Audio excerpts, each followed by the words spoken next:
Okay student. आज जो पहला टॉपिक हम डिस्कस करेंगे आज की क्लास का वो बहुत ही इंपॉर्टेंट, जिस तरह मैंने आपको पहले बताया है, ये बहुत ही इंपॉर्टेंट टॉपिक है और इसमें से आपके अक्सर 2 या 3 एमसीक्यूज आ जाते हैं। वो कौन से एमसीक्यूज आते हैं वो हम साथ साथ देखेंगे और मैं आपको जो मतलब कि फेमस एमसीक्यूज हैं, जो रिपीटेड एमसीक्यूज हैं, वो मैं आपको साथ साथ लिखवाता जाऊंगा। ठीक है। तो जिस तरह मैं आपको नोट्स बनवाऊंगा अपने साथ साथ उसी तरह अपने नोट्स जो है वो बनाते जाना है और लास्ट पे आपने मुझे बता देना कि आपको जो है वो क्लियर है टॉपिक या नहीं है। ठीक है। तो जिस टॉपिक को हम पहले डिस्कस करेंगे आज वो होगा आपका एक तरह से ड्यूरल वेनस साइनसिस। ठीक है। क्या टॉपिक का नाम होगा? वो होगा आपका एक तरह से ड्यूरल वेनस साइनसिस होता है, या फिर हम इसको कहते हैं एक तरह से वेनस ड्रेनेज ऑफ। ठीक है। क्या कहते हैं? आपका एक तरह से venous drainage of the brain. ठीक है। यानी कि आपके ब्रेन के अंदर, ठीक है, ब्रेन के अंदर जो आपका वेनस ब्लड सप्लाई है वो कैसे आपकी ब्रेन से वापस आपके हार्ट में आती है। ठीक है। यानी कि आपके ब्रेन के अंदर क्या होता है कि पहले आर्टीरियल सप्लाई जाती है। ठीक है। आर्टीरियल सप्लाई जाती है, उसके बाद क्या होता है कि आपका वहां से जो वेनस ब्लड है वो दोबारा रिटर्न हो जाता है किसके अंदर? आपके जो है वो हार्ट के अंदर। अब हम सारा देखेंगे कि जनाब आपकी ब्रेन से कौन कौन सी ऐसी जो वेन्स इंपॉर्टेंट है जो वापस आपका ब्लड जो होती है वो सुपीरियर वेना केवा के अंदर लेकर आती हैं, और फिर फाइनली आपके जो राइट हार्ट के अंदर जो है वो ब्लड आपका ड्रेन हो जाता है, यानी कि आपका डीऑक्सीजनेटेड ब्लड जो है वो ड्रेन हो जाता है।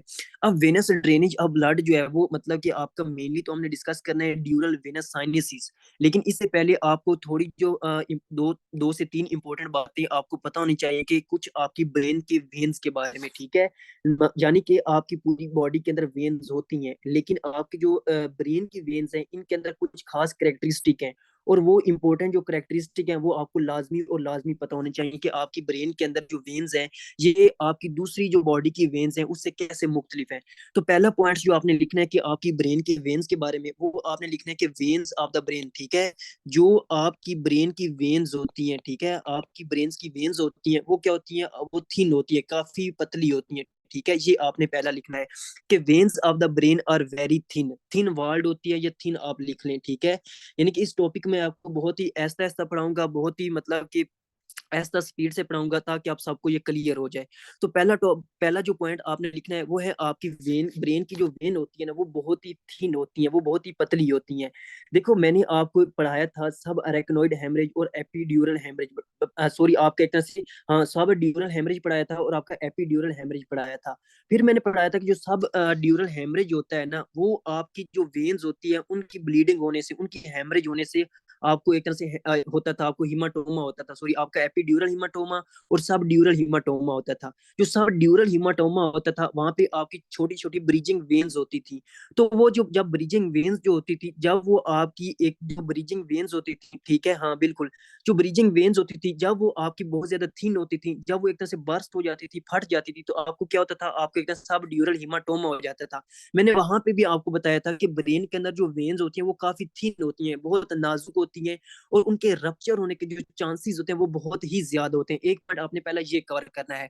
दूसरा पॉइंट जो आपने कवर करना है वो बहुत ही इंपॉर्टेंट है। ठीक है। आपने कहना है कि वेन्स ऑफ द ब्रेन। ठीक है। जो भी आपकी ब्रेन की जो वेन्स होती है ना, ठीक है, इनके अंदर कोई भी वाल नहीं होता। Veins of the brain have no valve. ठीक है। ये बहुत ही इंपॉर्टेंट पॉइंट है कि जो आपकी ब्रेन के अंदर जितनी भी वेन्स है ना उनके अंदर कोई भी वाल्व नहीं होता। क्या मतलब है कि वाल्व नहीं होता? देखो आपकी जो लवर लिम्ब होते हैं ना, ठीक है, यानी कि आपकी जो लवर लिम्स होती हैं, आपकी जो टांगे होती हैं, वहां से जो आपका वेनस ब्लड वापस आपके हार्ट की तरफ या आपके एक तरह से इंफीरियर वेना केवा की तरफ आता है ना, ठीक है, तो आपकी जो लवर लिम्स के अंदर जितनी भी वेन्स हैं, ठीक है, उनके अंदर वाल्व मौजूद है। ठीक है। उनके अंदर क्या है? आपका एक तरह से वाल्व मौजूद है। आपकी लवर लिम्स के अंदर जो है जो वेन्स हैं उनके अंदर वाल्व्स मौजूद हैं। वो क्यों मौजूद हैं? क्योंकि जो आपकी लवर लिम्स यानी कि जो आपकी टांगों की जो वेन्स होती है उनसे जो ब्लड होता है, डीऑक्सीजनेटेड ब्लड जो होता है, वो ऊपर की तरफ जाता है, वो ऊपर की तरफ जाता है। यानी कि जब वो ऊपर की तरफ जाता है तो नीचे तो आपकी ग्रेविटी होती है, ऐसे ही है ना, नीचे जो आपका एक तरह से ग्रेविटी होती है, तो ग्रेविटी का भी तो असर होता है, ग्रेविटी का भी अफेक्ट होता है आपके ब्लड के ऊपर। तो जो आपका एक तरह से डीऑक्सीजनेटेड ब्लड है या वेनस ब्लड है जो लवर लिम्ब से ऊपर आपके हार्ट की तरफ जा रहा है, उसके ऊपर क्या है कि ग्रेविटी का भी अफेक्ट है, और ग्रेविटी उसको नीचे की तरफ पुल कर रही है, नीचे की तरफ खींच रही है, ऐसे ही है ना। तो फिर क्या होता है कि आपकी ये जो वेन्स होती हैं, जो लोअर लिम्स की वेन्स होती हैं ना, इनके अंदर क्या होते हैं, इनके अंदर जनाब आपकी जो होती है वाल्स होते हैं, इस तरह आपके क्या होते हैं, वाल्स होते हैं आपकी वेन्स के अंदर। अब इन वाल्स का क्या मतलब कि फायदा है, इन वाल्स का ये फायदा है कि जनाब ये आपकी जो लोअर लिम्ब की जो वेन्स होती हैं, इनके अंदर आपके जो डीऑक्सीजनेटेड ब्लड है, इसको ऊपर की तरफ पुश करने में हेल्प करते हैं, ऊपर की तरफ मतलब कि इस तरफ पुश करने में हेल्प करते हैं। क्योंकि अगर ये वाल्व्स ना होते, अगर ये वाल्व्स ना होते तो आपका सारे का सारा जो ब्लड है वो इधर ही इकट्ठा रह जाता, इधर ही रह जाता, जिसकी वजह से आपकी जो लोअर लिम्स की जितनी भी वेन्स होती हैं वो डायलेट हो जाती है। आपने एक टर्म सुनी होगी, जिन्होंने मतलब कि थोड़ी बहुत पढ़ी हो सर्जरी या कोई भी टॉपिक, वहां पे सुना होगा, आपने सुना होगा वेरिकोज वेन, ठीक है, आपने सुना होगा वेरिकोज वेन्स। उन वेरिकोज वेन में क्या होता है, उनमें होता है आपकी जो लोअर लिम्स की जो वेन्स होती है ना, जो आपकी टांगों की जो वेन्स होती है, वो काफी डायलेट हो जाती हैं, वो काफी मतलब कि एक तरह से फैल जाती हैं, उनके अंदर जो ब्लड होता है वो इकट्ठा हो जाता है। वो क्यों होता है, क्योंकि हम सर्जरी में इंशाल्लाह पढ़ेंगे कभी ना कभी, मतलब जब भी इंशाल्लाह हम पढ़ेंगे, ठीक है, तो उसमें क्या होता है कि जो आपकी लोअर लिम्स की जो वेन्स होती हैं, उनके अंदर जो वाल्स होते हैं वो वाल्स बिल्कुल खराब हो जाते हैं। वो वाल जो होते हैं वो काम करना छोड़ जाते हैं। जब लोअर लिम्स के अंदर जो वाल्स होते हैं वो काम करना छोड़ जाते हैं, तो आपका सारे का सारा जो डीऑक्सीजनेटेड ब्लड है वो इन वेन्स के अंदर ही इकट्ठा होकर रह जाता है, और आपकी जो वेन्स होती हैं वो डायलेट हो जाती हैं। इसीलिए आपकी ग्रेविटी के असर को कम करने के लिए और आपके डीऑक्सीजनेटेड ब्लड को ऊपर की तरफ पुल करने के लिए, ऊपर की तरफ पुश करने के लिए, अल्लाह ताला ने आपकी जो लोअर लिम्स हैं इनके अंदर वॉल्स रखे हैं, ताकि वो जो ब्लड है वो ऊपर की तरफ जो वो पुश हो जाए, ठीक है। एक बात आपने ये याद रखनी है। लेकिन दूसरा क्या होता है, आपका जो एक तरह से ब्रेन होता है, ठीक है, जो आपका ब्रेन होता है, उस ब्रेन से जो आपका ब्लड होता है वो नीचे की तरफ आना होता है ना, ठीक है, जो आपका ब्लड होता है आपकी ब्रेन से वो नीचे की तरफ आना होता है। जब वो नीचे की तरफ आना होता है तो इसका मतलब ये हुआ कि उसको ग्रेविटी की तरफ मूव करना है, ऐसे ही है ना, उसको एक तरह से मतलब कि टुवर्ड द ग्रेविटी या in the direction of the gravity उसको मूव करना है। तो इसका मतलब ये हुआ कि उसको, उस जो आपका ब्रेन के अंदर जो डीऑक्सीजनेटेड ब्लड है, उसको मतलब कि हार्ट की तरफ ब्लड को पुश करने के लिए किसी भी वेन्स की या किसी सपोर्ट की जरूरत नहीं है। तो इसीलिए जो आपकी ब्रेन की वेन होती है, जो आपकी ब्रेन की वेन होती है, इनके अंदर जनाब वाल्स नहीं होते, इनके अंदर वाल्स नहीं होते, क्योंकि इनके अंदर ग्रेविटी का जो क्योंकि इनके अंदर जो ब्लड होता है वो टुवर्ड्स द ग्रेविटी जो है वो मूव करता है।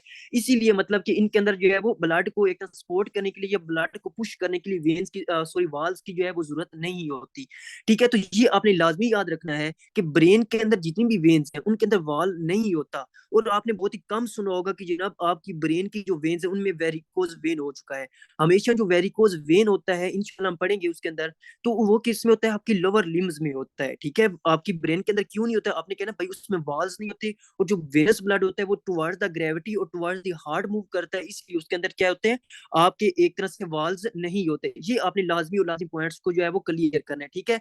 तो यहाँ तक आपको जो है वो पहला पॉइंट जो मैंने आपको बताया, आई होप सो कि आपको क्लियर हो चुका होगा, और ये बहुत ही इंपॉर्टेंट पॉइंट है कि आपकी वेन्स जो होती हैं, ब्रेन के अंदर जो वेन्स होती हैं उनके अंदर कोई भी वाल्स नहीं होता है, ठीक है। तो ये आपने समझना है। दूसरा, आपका क्या होता है कि आपकी ब्रेन के अंदर जितनी भी वेन्स हैं, ठीक है, आपकी ब्रेन के अंदर जितनी भी छोटी मोटी वेन्स है ना, उन सारी वेन्स ने आपकी ब्रेन के डिफरेंट पार्ट से ब्लड को कलेक्ट करना है। जैसे उस ब्लड को कलेक्ट करेंगी तो वो फाइनली जो होगी ना वो आपकी ड्यूरल वेनस साइनसिस के अंदर ड्रेन हो जाएंगी, ठीक है। अब ड्यूरल वेनस साइनसिस क्या होता है, अभी हम उसको डिटेल से पढ़ेंगे, ठीक है, अभी हम उसको एक तरह से डिटेल में पढ़ेंगे। सिर्फ आपने ये याद रखना है कि यार आपका जो एक तरह से होता है ब्रेन, होता है ब्रेन के अंदर जो है वो बहुत सारी छोटी और बहुत सारी जो कहते हैं बड़ी बड़ी वेन्स होती हैं, ठीक है। होती तो वो थिन वॉल्ड है, लेकिन बड़ी भी होती हैं, छोटी छोटी वेन्स भी होती हैं। वो क्या करती हैं, ब्रेन के डिफरेंट एरिया से डीऑक्सीजनेटेड ब्लड यानी कि वेनस ब्लड को कलेक्ट करती हैं, इकट्ठा करती हैं, और वो सारी की सारी जो वेन्स होती हैं वो आपके ड्यूरल वेनस साइनसिस के अंदर जो है वो ड्रेन हो जाती हैं, ठीक है। यानी कि जो आपकी छोटी छोटी एक तरह से कह लेंगे छोटी छोटी जो नदी होंगे, छोटी छोटी नदी नाले होंगे, वो आपके एक तरह से समंदर में गिर जाएंगे, ठीक है। तो इस तरह आपने समझना है। तो यहाँ पे जो मैं आपका पॉइंट्स लिखूंगा वो क्या होगा, आपने कहना है कि मेजोरिटी ऑफ द ब्लड, ये भी आपने लिखना है कि तीसरा पॉइंट्स आपने लिखना है कि क्या होता है कि आपका जो एक तरह से majority of blood from the brain, ठीक है, यानी कि जो आपकी ब्रेन से जितना भी वेनस ब्लड होगा, ठीक है, वो किस में इवेंचुअली ड्रेन, वो फाइनली यानी कि फाइनली किसके अंदर ड्रेन हो जाएगा, इवेंचुअली ड्रेन यानी कि इवेंचुअली जो है वो एक तरह से डाल दिया जाएगा किसके अंदर, into the dural venous sinuses, into dural venous sinuses. अब ड्यूरल वेनस साइनसिस क्या होता है अभी हम पढ़ते हैं, ठीक है, आपने परेशान नहीं होना। आपने सिर्फ ये याद रखना कि आपकी ब्लड, आपकी सॉरी ब्रेन के अंदर जितना भी डीऑक्सीजनेटेड ब्लड होगा, वो छोटी छोटी वेन्स उनको इकट्ठा करेंगी, और वो जितनी भी वेन्स होंगी, ठीक है, वो आपके ड्यूरल वेनस साइनसिस के अंदर आके ड्रेन हो जाएंगी, ठीक है। वो सारे के सारे डीऑक्सीजनेटेड ब्लड फाइनली किसके अंदर डाल दिया जाएगा? ड्यूरल वेनस साइनसिस के अंदर डाल दिया जाएगा, ठीक है जी, आपने याद रखना है।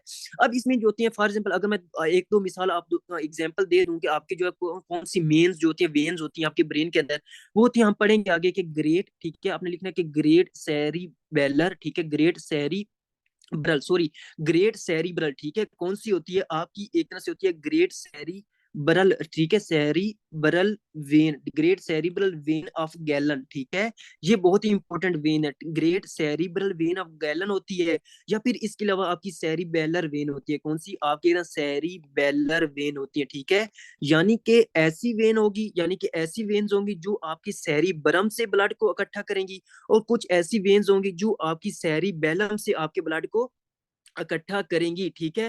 तो ये आपने याद रखना है कि जो ऐसी वेन, ऐसी बहुत ही बड़ी वेन जो आपकी सेरिब्रम से ब्लड को इकट्ठा करेगी, उसको हम कहते हैं great cerebral vein of gallon. Gallon एक न्यूरोलॉजिस्ट था जिसने इस वेन को जो है वो एक तरह से डिस्कवर किया था। और ये जो वेन होती है, तकरीबन 90% जो वेनस ब्लड होता है आपके सेरिब्रम का, आपके सेरिब्रम का जितना 90% डीऑक्सीजनेटेड ब्लड होता है, वो आपकी इस great cerebral vein of gallon के अंदर ड्रेन होता है। फिर ग्रेट सेरिब्रल वेन जो होती है वो आपकी ड्यूरल वेनस साइनसिस के अंदर ड्रेन हो जाती है, इसको हम आगे पढ़ते हैं। और इसके अलावा आपकी सेरिबेलर वेन होती है जो आपकी सेरिबेलम से जो आती है ना आपकी वेनस ब्लड को लेकर आती है, ठीक है। तो ये यहाँ तक आपको लाजमी और लाजमी क्लियर होना चाहिए। ये था आपका जो ब्रेन के अंदर जो वेन्स होती है उसके लिहाज से कुछ आपके इंपॉर्टेंट पॉइंट्स थे, वो आपको लाजमी और लाजमी क्लियर होने चाहिए, ठीक है। अब हम अपने मेन पॉइंट्स के ऊपर आते हैं, जो हमारा आज का मेन टॉपिक है उसके ऊपर आते हैं। और जो टॉपिक हमारा मेन है वो क्या है? आपका ड्यूरल वेनस साइनसिस, ठीक है। यानी कि कौन सा हमारा टॉपिक है? वो है आपका एक तरह से ड्यूरल, ठीक है, कौन सा होगा आपका? एक तरह से ड्यूरल वेनस साइनसिस, ठीक है, ड्यूरल वेनस साइनसिस होगा। यानी कि साइनसिस जो होते हैं ये बहुत ज्यादा होते हैं, ये जो ड्यूरल वेनस साइनसिस होते हैं, यानी कि ये साइनसिस ही लिखना है, यानी कि आपने इसको एक तरह से जमा ही लिखना है, क्योंकि ये बहुत ज्यादा होती हैं, ठीक है। अब मतलब कि आपके पहली हम आते हैं इसकी डेफिनेशन के ऊपर कि आपके ड्यूरल वेनस साइनसिस क्या होते हैं। देखो, ड्यूरल, ड्यूरा से मतलब क्या है कि यानी कि आपका ड्यूरा मैटर, ठीक है। ड्यूरा से क्या मतलब है? आपका एक तरह से ड्यूरा मैटर है। दूसरा वेनस का, वेनसिस का क्या मतलब होता है? आपकी जो वेन्स होती हैं उनको ये कह रहा है। और साइनसिस का क्या मतलब होता है? साइनसिस का मतलब होता है आपके चैनल्स, आपकी स्पेसीज, छोटी छोटी स्पेसीज होती हैं उनको हम साइनसिस कहते हैं, ठीक है। यानी कि ऐसी मतलब कि ऐसी वेनस साइनसिस या ऐसी वेनस चैनल्स या ऐसी वेनस जो आपकी एक तरह से पाथवे जो ड्यूरा मैटर के दरमियान हो, ठीक है, जो ड्यूरा मैटर के दरमियान हो, उसको हम क्या कहेंगे? उसको हम कहेंगे आपका ड्यूरल वेनस साइनसिस कहेंगे, ठीक है। तो ये आपने समझना है। अब अगर हम मैं इसकी डेफिनेशन लिखूं कि ड्यूरल वेनस साइनसिस की क्या डेफिनेशन है, तो आपने लिखना है कि ये क्या होती है कि आपकी लार्ज, ठीक है, क्या होते हैं कि मैं अभी आपको एक डायग्राम से भी इनको समझा दूंगा, अभी सिर्फ आपने इसकी डेफिनेशन लिखनी है। आपने लिखना है कि ये क्या है? आपकी एक तरह से लार्ज ट्राई एंगुलर, ठीक है, क्या है कि आपकी एक तरह से लार्ज है ट्राई एंगुलर वेनस चैनल्स हैं, ठीक है, क्या है कि आपके एक तरह से large triangular venous channels हैं, ठीक है, आपके एक तरह से चैनल्स हैं और ये ट्राई एंगुलर है। या फिर आपके क्या है? आपकी स्पेसिस हैं, ठीक है। साइनसिस मतलब कि चैनल या स्पेसिस हैं। ड्यूरल वेनस साइनसिस क्या है? Dural venous sinuses are the nothing but these are the large triangular venous channels और लार्ज ट्राइंगुलर वेनस स्पेसिस, ठीक है, जो मतलब कि किसके दरमियान होते हैं? बिटवीन दी लेयर्स ऑफ, ठीक है, बिटवीन दी लेयर्स ऑफ, ठीक है, यानी कि between the layers of dura mater, ठीक है, जो कि किसके दरमियान होते हैं? जो आपका ड्यूरा मैटर होता है, ठीक है, जो आपका ड्यूरा मैटर होता है उसकी लेयर्स के दरमियान होता है। जो जिनका क्या काम है? इनका क्या काम है? जो कि विच कलेक्ट क्या करते हैं? विच कलेक्ट वेनस ब्लड, ठीक है, जो क्या करते हैं? विच collect venous blood from from different area of the brain, from different areas of the brain, ठीक है, from different areas of the, from different areas of the brain, ठीक है, ये आपने लिखना है। देखो, आपने कहना कि ये क्या है? Dural venous sinuses are the nothing but these are the large triangular venous channels और spaces between the layers of the dura matter जिनका काम क्या है, विच collect venous blood from the different areas of the brain, ठीक है। और जब आपको venous blood different areas of the brain से कलेक्ट कर लेंगी, तो फिर ये क्या करेंगी, फिर उसको एक तरह से आपके जो होती है इंफीरियर जगुलर वेन, और इंफीरियर जगुलर वेन से आपके जो सुपीरियर वेना केवा होता है उसके अंदर ड्रेन कर देती है। अभी हम देखते हैं, ठीक है। अभी तक सिर्फ आपने ये समझना है। देखो, मैंने आपको जब मैं आपको मनिंजीज पढ़ा रहा था, तो मैंने बताया था कि जो आपका ड्यूरा मैटर होता है, ठीक है, जो आपका ड्यूरा मैटर होता है, इसकी आगे दो लेयर्स होती हैं। मैंने आपको बताया था ना कि जो ड्यूरा मैटर होता है इसकी दो लेयर्स होती हैं। कौन कौन सी लेयर होती हैं, ठीक है, आपको पता है कि जो एक ऊपर की तरफ लेयर होती थी ड्यूरा मैटर की, उसको हम क्या कहते थे, उसको हम कहते थे पेरीओस्टियल लेयर, ऐसे ही कहते थे ना। आपकी कहते थे आपकी, बिल्कुल पेरीओस्टियल लेयर, वेल डन। और एक जो दूसरी लेयर होती, जो नीचे लेयर होती थी, उसको हम क्या कहते थे, उसको हम कहते थे आपकी मिनिंजियल लेयर, ऐसे ही कहते थे ना, आपकी मिनिंजियल लेयर, बिल्कुल। आपने कहना है कि यार जो ड्यूरा मैटर होता है उसकी मजीद दो लेयर्स होती हैं, क्योंकि मैंने आपको बताया था कि ड्यूरा मैटर काफी एक थिक वाल्ड होता है, काफी एक थिक, बहुत ही एक तरह से मोटा होता है, आपकी लेयर होती है आपके मनिंजीज में से।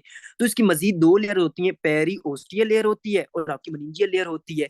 तो जो आपका ड्यूरल वेनस साइनसिस है, तो मैंने आपको डेफिनेशन में लिखवाया है अभी, कि ये आपकी ड्यूरा मैटर की जो लेयर होती है उनके दरमियान होता है। अब किस तरह दरमियान में होता है, ये मैं अभी आपको एक तरह से डायग्राम से समझाता हूँ ताकि आपको मजीद समझ आ जाए, ठीक है। फॉर एग्जाम्पल मैं क्या करता हूँ, मैं जनाब आपका यहाँ पे एक तरह से जो ब्रेन है उसको ड्रा करने की कोशिश करता हूँ, ठीक है। फॉर एग्जाम्पल मैं कहता हूँ कि ये क्या है, ये आपका एक तरह से है जो है, जिस मतलब कि आपने बनाना है आपका ब्रेन है, ठीक है। अभी मैं उस तरीके से नहीं बना रहा, ठीक है, सिर्फ मैं आपको ये जो ड्यूरा मैटर होगा ना, सिर्फ मैं ड्यूरा मैटर की लेयर ड्रा करूंगा, और इसमें जो ड्यूरा वेनस साइनस जिस तरह होंगे मैं वो ड्रा करूंगा। बाकी सारी चीजें मैं आपको बता चुका हूँ, ठीक है। तो मैं क्या करता हूँ, फॉर एग्जाम्पल क्या है कि ऊपर की तरफ, ठीक है, ये जो ऊपर की तरफ क्या है, आपकी जो स्कल बोन है, ठीक है, ऊपर की तरफ आपकी एक तरह स्कल बोन है, और इस स्कल बोन के नीचे क्या है, ठीक है, ऊपर की तरफ आपकी एक तरह स्कल बोन है, और उस स्कल बोन के नीचे क्या है, आपका एक तरह से जो दूसरी लेयर है आपकी, कौन सी, पेरिओस्टियल लेयर है। ड्यूरा मैटर की कौन सी लेयर है आपकी, एक तरह से जो ड्यूरम मैटर है उसकी जो लेयर होती है उसको कहते हैं आपकी एक तरह से पेरिओस्टियल लेयर। तो ये पेरिओस्टियल लेयर इस तरह मूव करती है, इधर से भी मूव करती है और इधर से भी मूव करती है। और फिर जो नीचे इसकी लेयर होती है उस लेयर को हम क्या कहते हैं, उसको हम कहते हैं मनिंजियल लेयर, ठीक है। इस तरह आपकी मनिंजियल लेयर होती है, ठीक है। मैं आपको समझाने के लिए सिर्फ एक ही जो आपका है, मतलब कि जो एक तरह ड्यूरम मैटर उसको ड्रा कर रहा हूँ। क्या होता है कि आपका जो ड्यूरम मैटर होता है उसकी एक ऊपर की लेयर होती है, एक नीचे की लेयर होती है, ठीक है। अब इसमें क्या होता है कि आपकी ट्राई एंगुलर स्पेसिस होती है, ठीक है। क्या होता है कि आपकी एक तरह से, आपने इसके थोड़ा सा आगे लेकर आना, इस तरह आपकी एक तरह से ट्राई एंगुलर स्पेसिस होती है, ठीक है। ठीक है, आपने कहना है कि इसके दरमियान क्या होती है, कि आपकी एक तरह से ट्राई एंगुलर स्पेसिस होती है, इस तरह की आपकी एक तरह से ट्राई एंगुलर स्पेसिस होती हैं। अब ये जो स्पेसिस होती है ना, ये पूरे आपके ड्यूरा मैटर के अंदर बहुत सारी होती हैं। अभी हम उनके नाम भी लिखते हैं कि ड्यूरल वेनस साइनस जो होती हैं वो बहुत सारी होती हैं। सिर्फ मैंने अभी आपको ये समझाया कि क्या होता है कि जो आपका ड्यूरा मैटर होता है, उनकी जो पेरिओस्टियल लेयर होती है और आपकी मेनिंजियल लेयर होती है, उसके दरमियान क्या होता है कि आपकी ट्राई एंगुलर स्पेसिस होती हैं, जिनमें क्या होता है कि आपका वेनस ब्लड जो होता है वो कलेक्ट होता है। तो ये मैंने आपको जो ट्राई एंगुलर स्पेस बनाई आपके ड्यूरा मैटर के दरमियान, इसको हम क्या कहते हैं, इसको हम कहते हैं जनाब ड्यूरल वेनस साइनसिस, ठीक है। तो इसको आपने लिख लेना कि जो ऊपर की लेयर होती है उसको क्या कहते हैं, नीचे की लेयर को क्या कहते हैं, और ये जिस तरह मैंने आपको ट्राइंगुलर स्पेस बनाई इसको क्या कहते हैं, ये आपने लिख लेना है। तो इस तरह आपका होता है, आपने प्रॉपर जो है लाइक कि इसका क्या करना है, कि आपने जो है वो डायग्राम बना लेनी है, ठीक है, क्योंकि मैंने आपको मनीज जो है वो आपको मनिंजीज वगैरह मैं आपको समझा चुका हूँ। तो इस तरह आपके क्या होते हैं, आपके एक तरह से ड्यूरल वेनस साइनसिस होते हैं, ठीक है। तो अब हम आते हैं कि ये जो मैंने आपको डेफिनेशन भी लिखवा दी, और इसके अलावा जो इसकी लोकेशन थी जिस तरह होती है वो मैंने आपको लिखवा दी। अब हम आते हैं कि आपके जो ड्यूरा मैटर होते हैं इसके दरमियान कितने साइनसिस हैं, यानी कि कितने आपकी ट्राई एंगुलर स्पेसिस हैं, जो मतलब कि आपकी ब्रेन के डिफरेंट एरिया से वेनस ब्लड को कलेक्ट कर रहे हैं। अब हम उनके नेम लिखते हैं, ठीक है। अब हम आते हैं कि नेम ऑफ द साइनसिस, ठीक है। अब हम जिनको लिखते हैं वो क्या है, आपका एक तरह से नेम ऑफ साइनसिस, यानी कि वो सारे साइनसिस, क्योंकि मैंने आपको बताया था कि जो आपकी ड्यूरल वेनस साइनस वो बहुत सारे होते हैं, ठीक है। वो उनके बहुत सारे जो साइनसिस का जो कलेक्शन होता है जो ड्यूरा मैटर के दरमियान होता है उनको हम कहते हैं ड्यूरा वेनस साइनसिस। अब हम आते हैं कि आपके कितने किस्म के जो है वो साइनसिस ड्यूरा मैटर के दरमियान मौजूद हैं। तो पहला जिसका आपने नाम लिखना है आपके एक तरह से जो ड्यूरल वेनस साइनसिस का जो पहला आपने लिखना है वो है आपका एक तरह से सुपीरियर, ठीक है, जिसका नाम आपने लिखना है, ये साथ साथ आपने लिखते जाना है, फिर मैं आपको ड्रा करके भी बताऊंगा। इसको हम कहते हैं सुपीरियर सेजाइटल, ठीक है। क्या कहते हैं, आपका एक तरह से सुपीरियर सेजाइटल साइनस कहते हैं, ठीक है। जो पहला होता है, जो सबसे ऊपर वाला होता है, उसको हम क्या कहते हैं? सुपीरियर सेजाइटल साइनस कहते हैं। जो इसके नीचे होता है उसको हम कहते हैं आपका एक तरह से इंफीरियर, ठीक है, क्या कहते हैं? इंफीरियर सेजाइटल साइनस कहते हैं, ठीक है।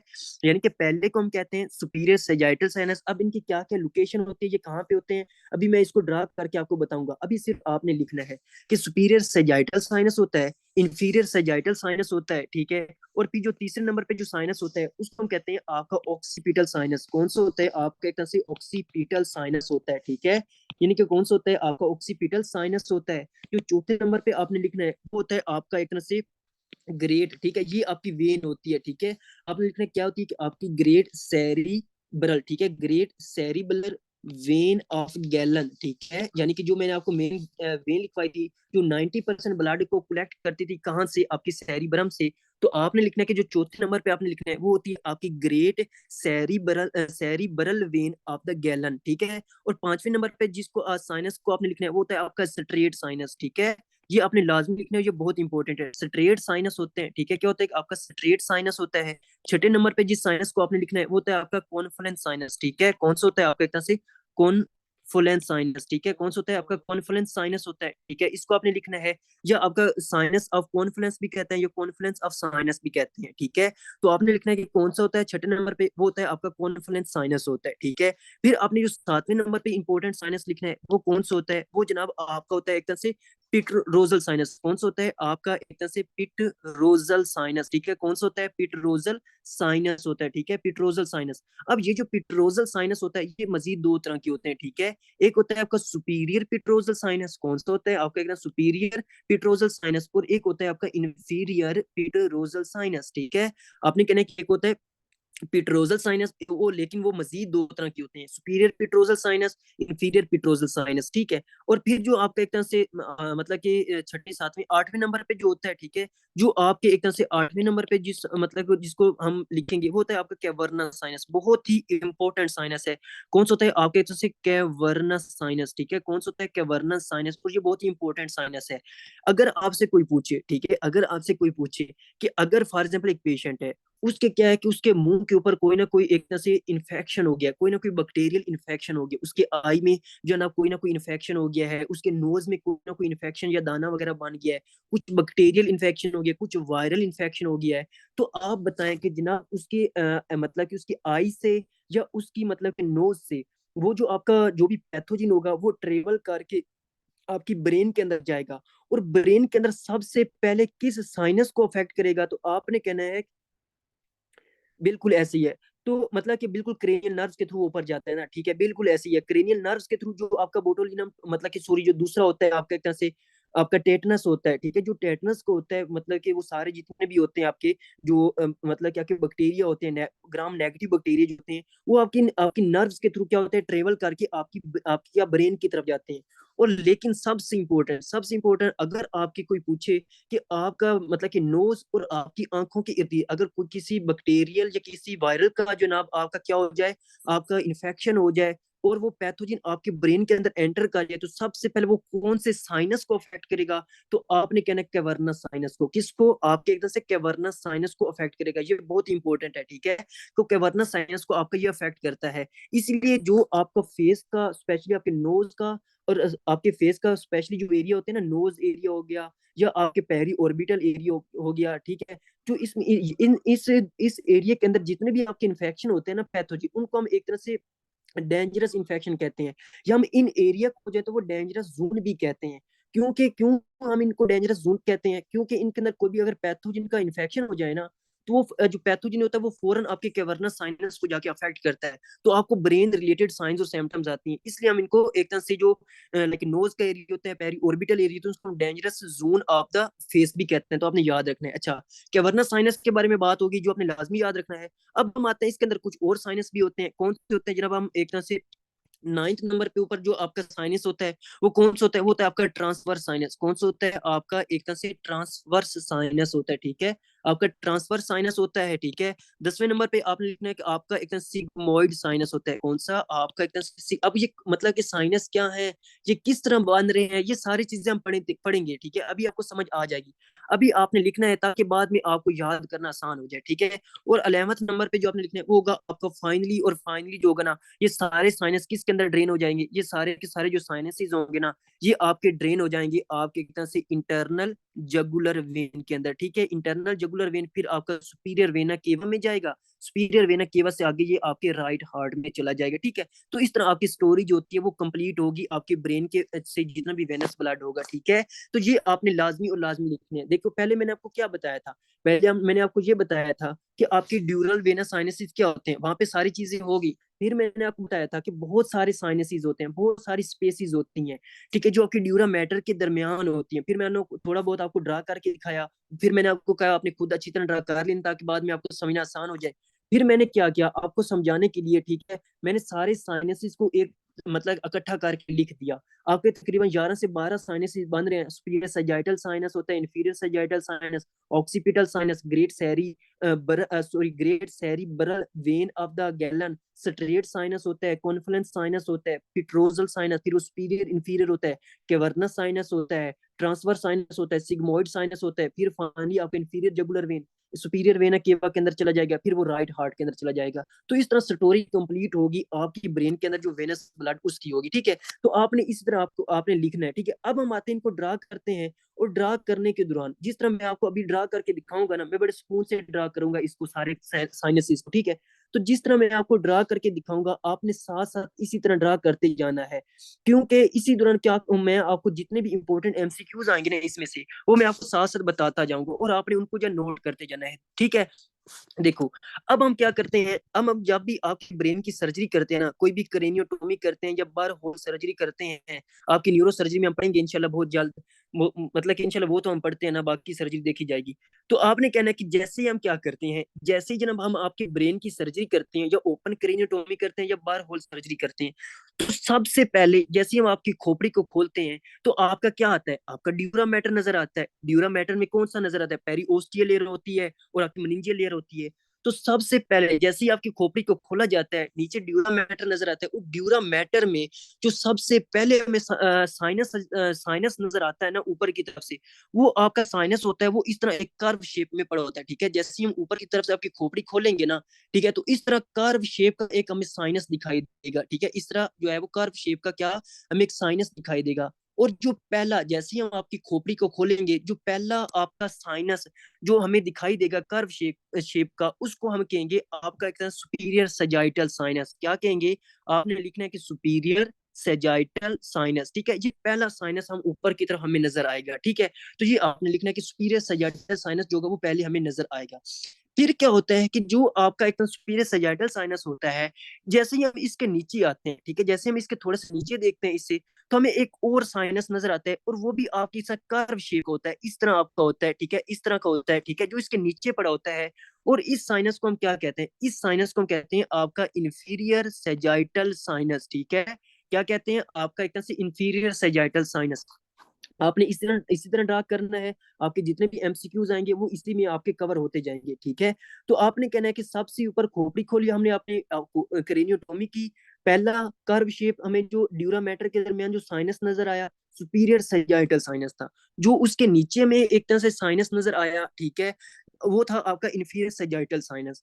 फिर क्या हुआ कि फिर हमने थोड़ा सा और देखा, तो हमें क्या मिला, आपकी जो सुपीरियर सेजाइटल साइनस था और इंफीरियर सेजाइटल साइनस था, इसमें हमें कुछ फोल्डिंग मिली। क्या मिली हमें जनाब, आपकी एक तरह से कुछ ना इस तरह की जनाब हमें फोल्डिंग भी मिली, ठीक है। यानी कि इस तरह हमें फोल्डिंग भी मिली इस तरह की, ये आपने बना लेनी है, ठीक है। इस तरह की आपका हमें फोल्डिंग मिली आपकी सुपीरियर सेजाइटल साइनस और आपके एक तरह से इंफीरियर सेजाइटल साइनस के दरमियान।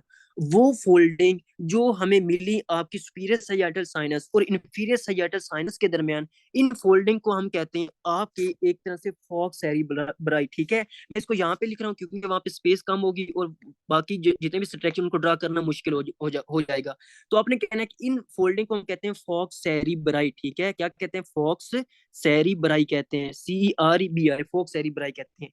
अगर आपसे कोई पूछे कि फोक सेरिब्राई क्या है, आपने कहना है कि falx cerebri are the nothing but these are the foldings of the dura mater which lie between the superior sagittal sinus and inferior sagittal sinus और below the superior sagittal sinus और above the inferior sagittal sinus. ठीक है, तो ये आपने लिखना है कि आपका फॉक सेरिब्राई क्या होते हैं। आपने कहना है फॉक सेरिब्राई जो होते हैं जबकि ड्यूरा मैटर की फोल्डिंग होती है जो हमें सुपीरियर सैजिटल साइनस और इंफीरियर सैजिटल साइनस के दरमियान जो होती है वो नजर आती है। ठीक है, तो ये आपने इस तरह आपने लिख लेना है। अब फिर क्या होता है, फिर जनाब जनाब हम जैसे कि आपके ब्रेन के पीछे की तरफ जाते हैं, लाइक आपका जो ब्रेन का पोस्टीरियर व्यू देखते हैं, पोस्टीरियर की तरफ जाते हैं, तो हमें क्या मिलता है, हमें जनाब एक और साइनस आपके पोस्टीरियर पे मिलता है, यानी कि ऑक्सीपिटल एरिया के ऊपर मिलता है। और उस साइनस को हम मतलब कि क्या कहते हैं, उस साइनस को हम कहते हैं आपका इस तरह में क्या मिलता है, एक कर्व शेप का साइनस मिलता है इस तरह का। ठीक है, इस तरह का हमें एक साइनस मिलता है। और ये जो आपका पीछे पोस्टीरियर आपके लाइक पोस्टीरियर व्यू या posterior area of the brain पे जो हमें साइनस मिलता है उसको हम कहते हैं आपका एक तरह से ऑक्सीपिटल साइनस। कौन सा साइनस होता है, ये होता है आपका ऑक्सीपिटल साइनस होता है, जो कि हमें आपके ऑक्सीपिटल एरिया के ऊपर मिलता है। और ऑक्सीपिटल एरिया कहाँ पे होता है, आपके बिल्कुल जो ब्रेन का जो पीछे वाला एरिया होता है ना वहां पे होता है। ठीक है, तो ये आपका क्या होता है, आपका ऑक्सीपिटल साइनस होता है, जो हमें कहाँ पे मिलता है, जो हमें मिलता है जनाब आपकी ऑक्सीपिटल एरिया जो posterior side of the brain पे मिलता है। ठीक है, तो इस तरह आपने लिखना है। फिर क्या होता है, फिर होता कुछ यूं है कि जो आपका जो सुपीरियर सैजिटल साइनस है और इंफीरियर सैजिटल साइनस है, ठीक है, सुपीरियर सैजिटल साइनस और इंफीरियर सैजिटल साइनस, इसमें से एक और वेन निकलती है। ठीक है, इनके दरमियान से एक वेन ओरिजिनेट होती है। इस तरह मैं आपको बना लेता हूँ। ठीक है, क्या होती है कि आपकी इस तरह आपकी एक वेन जो है वो आपकी एक तरह से ओरिजिनेट होती है। अब ये जो वेन होती है, ये वेन जो होती है आगे आती है और ये वेन जनाब आपकी जो होती है ना लाइक इंफीरियर सैजिटल साइनस उसके साथ कंबाइन कर जाती है। ठीक है, इस तरह आपने बना लेना है। यानी कि सुपीरियर सैजिटल साइनस और इंफीरियर सैजिटल साइनस के दरमियान एक वेन जो होगी वो ओरिजिनेट होगी, वो एक वेन अराइज होगी। ये जो वेन होगी ना, ये वेन जनाब आपका सारे का सारा जो ब्लड होगी वो तकरीबन 90% जो वेनस ब्लड होगी वो आपके सेरिब्रम से कलेक्ट करेगी। सेरिब्रम से कलेक्ट करने के बाद ये आपके इंफीरियर सैजिटल साइनस के अंदर खुद को ड्रेन कर देगी। ठीक है, तो ये जो वेन मैंने आपको बनाया है इसको हम कहते हैं आपकी एक तरह जो आपकी सेरिबेलर वेन होती है, great cerebellar when of the gallon. ठीक है, कौन सी वेन होती है जो भी हमने लिखी, जो आपकी एक तरह से होती है great cerebellar when of the Galen होती है। ठीक है, great cerebral vein of the gallon. ठीक है, तो ये जो वेन होती है ये कौन सी होती है, मैं ऊपर की तरफ आपको लिख रहा हूँ। ठीक है, आपने लिख लेना है क्या होती है, great cerebral vein of Galen. ठीक है, great cerebral vein of the Galen होती है। ठीक है, यानी कि आपकी superior sagittal sinus inferior sagittal sinus के दरमियान से एक वेन निकलेगी, एक वेन अराइज होगी। वो वेन क्या करेगी, 90% आपका जो सेरिब्रम होगा वहां से ब्लड को कलेक्ट करेगी, डीऑक्सीजनेटेड ब्लड को कलेक्ट करेगी और इंफीरियर सैजिटल साइनस के अंदर ड्रेन कर देगी। ठीक है, तो उस वेन को हम क्या कहते हैं, उस वेन को हम कहते हैं great cerebral vein of the gallon कहते हैं। ठीक है, ये होता है। अब क्या होता है कि जैसे ही आपका great cerebral vein of the gallons और आपका इंफीरियर सैजिटल मिलते हैं ना, तो इन दोनों के मिलने से एक जनाब एक और आपका क्या निकलता है, एक और आपका इन दोनों के मिलने से एक और साइनस निकलता है। और वो जो साइनस होता है वो बिल्कुल स्ट्रेट होता है। ठीक है, वो बिल्कुल क्या होता है, आपका एक तरह से स्ट्रेट होता है। और ये जो साइनस जो आपका बना है इसको हम कहते हैं आपका एक तरह से, ये जो साइनस होता है इसको हम कहते हैं आपका एक तरह से,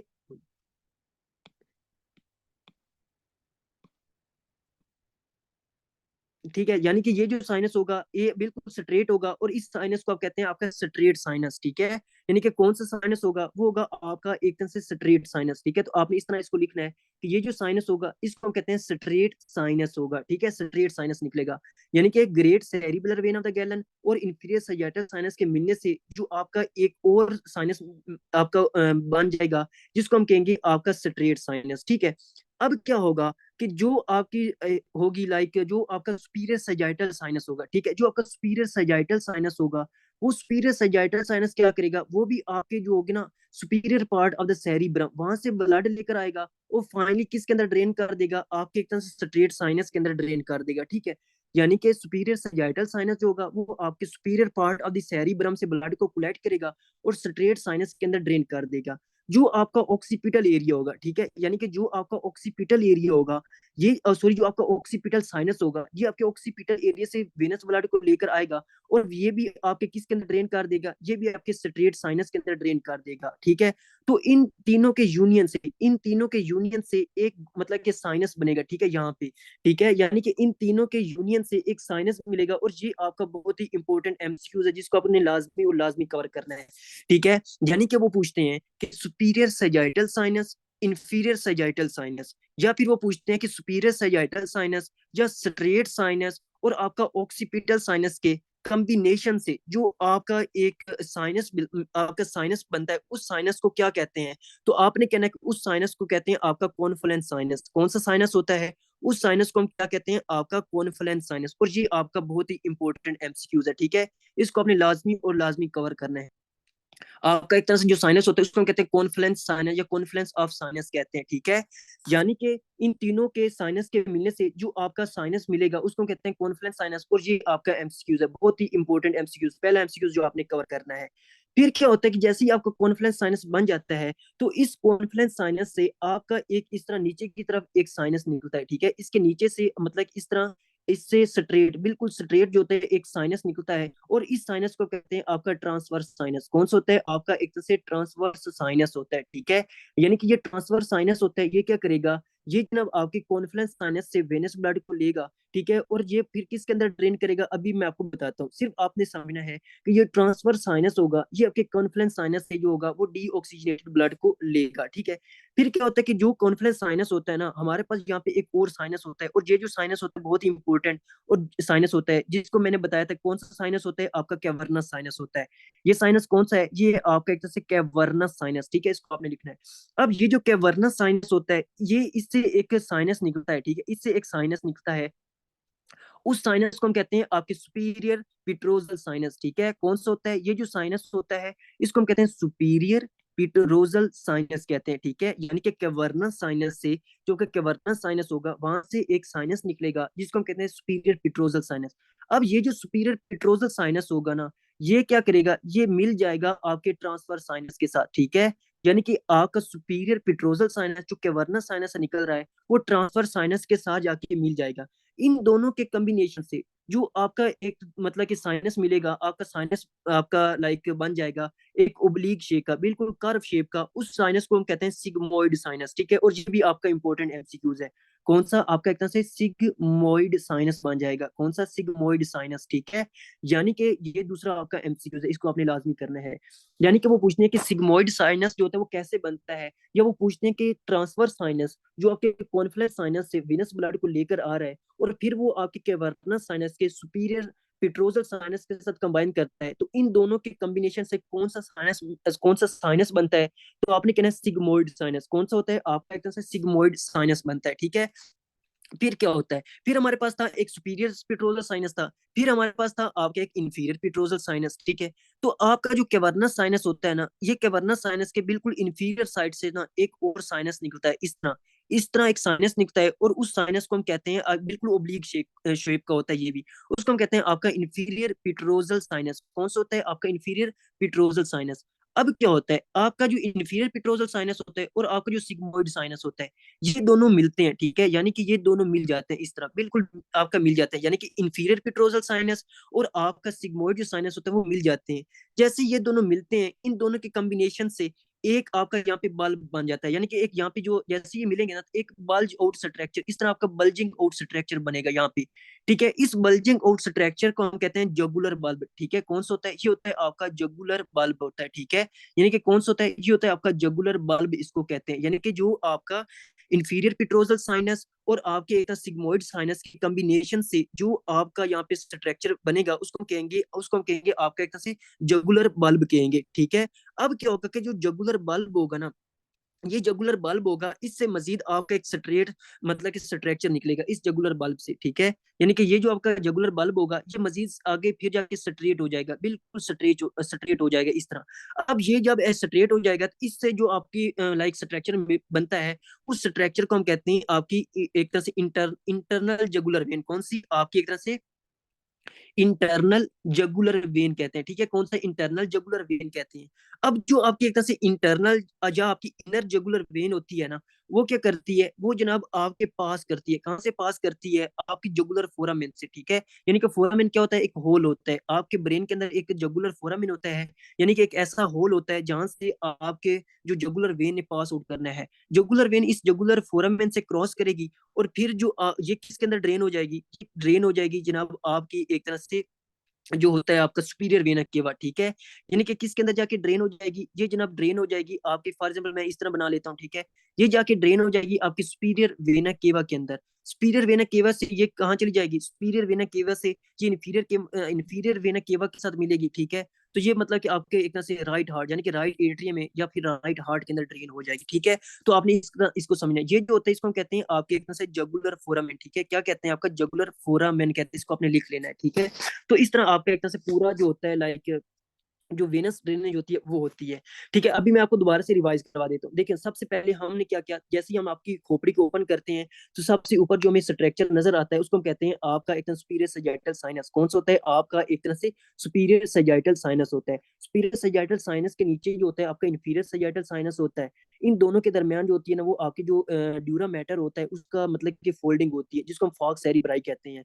फिर क्या होता है कि जो आपका सुपीरियर साइनस होता है और इंफीरियर सजाइटल साइनस होता है, इनके दरमियान से एक वेन अराइज होती है जिसको हम कहते हैं great cerebral vein of the gallon. ये 90% जो ब्लड होता है, यानी कि डीऑक्सीजनेटेड जो ब्लड होता है, इसको आपके ब्रेन जो आपके सेरिब्रम होता है वहां से कलेक्ट करती है और फिर क्या करती है, ये आपके इंफीरियर सजाइटल साइनस के अंदर ड्रेन हो जाती है।